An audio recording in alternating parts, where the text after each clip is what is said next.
FTX and Alameda Research were up to some shenanigans in the land down under. We've covered some of them before, but more information has come out, so let's take a few minutes to review what we know. There was a small over-the-counter trading desk in Australia called HiveEx, which was started by Fred Shibesta and Frank Restucia in 2018. Fred and Frank also started Finder, a company that allows people to compare financial products, including cryptocurrency products. We will get back to Finder. Fred, who is a truly wild character, and I did a video taking a look at his crypto castle, had much larger visions than just serving as an over-the-counter trading desk. So they launched HiveSpend, a payments service for cryptocurrency. This was still not enough to sate him though, and so he went out and purchased a stake in local Australian bank Goldfields Money and announced his intention to launch Australia's first cryptocurrency bank. Shortly after this, HiveEx began advertising their ability to help other cryptocurrency companies get banking. From one of the case studies they published, here is the CEO of Sendi talking about how they were rejected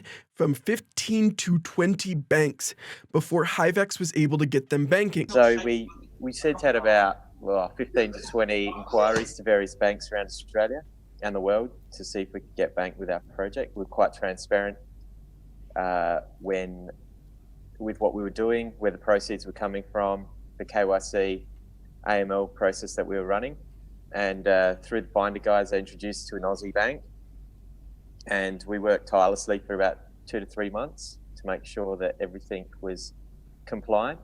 And in the end, we managed to bank our seed funds using HiveEx. HiveEx even had an executive who was in charge of bank account brokering, which is not a title that I had ever heard before I started following this story. So we have this relatively small, over-the-counter trading desk that seems to also be helping other cryptocurrency companies get banking. This continues until August 2020, which is when Alameda Research comes in and purchases HiveEx, supposedly for 300,000 Australian dollars, which was about 200,000 US dollars. A real bargain, considering how many billions of dollars Alameda Research was throwing around the industry. I sure hope there was no other arrangement between Sam Bankman-Fried and Fred Shibesta that wasn't reported to regulators.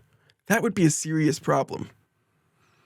Anyways, Alameda Research immediately makes Sam Bankman-Fried director of HiveEx, and then a few days later, FTX announces they will be using HiveEx as the conduit for their banking. They post this announcing that FTX customers will be able to deposit into FTX using HiveEx. But even here, they seem confused on what is FTX and what is Alameda, because if you read the image, it says it's allowing transfers to Alameda's OTC desk, but it's a tweet from FTX. Is it HiveEx? Is it FTX? Is it Alameda?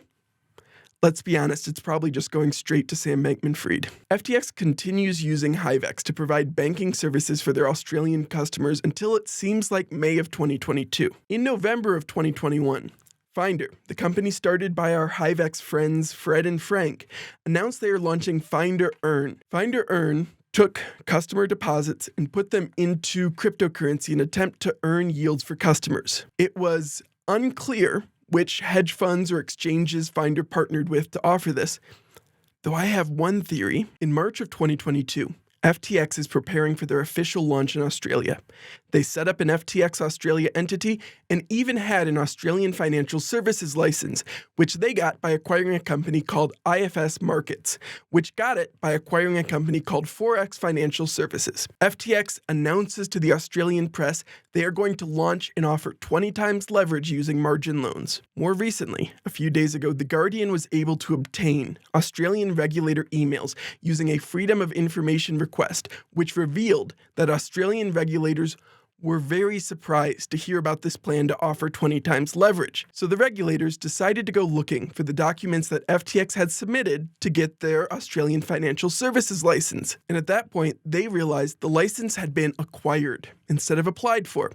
So they sent in what is called an S912C notice to FTX requesting additional information. The documents reviewed by The Guardian suggest they ended up sending several of these notices and that FTX was still under investigation as of November 11th, very shortly before they declared bankruptcy. Interestingly, the FTX bankruptcy filings revealed that Goldfield's Money was one of the banking partners for FTX. Yeah, the Goldfield's Money that Fred Shabesta purchased a stake in before he started advertising his ability to get cryptocurrency companies banking. FTX declaring bankruptcy was not the only thing happening in November either. Finder got notice from Australian regulators that their earned product may not be allowed, and Finder decided to sunset it and return the money. In December, Fred Shabesta steps down as co-CEO of Finder, several days before Australian regulators sue Finder, alleging that they were providing illegal financial advice and offering their earned product without the appropriate license. Somehow, this is still not the end of this weirdness. A few days ago, FTX filed their creditor matrix.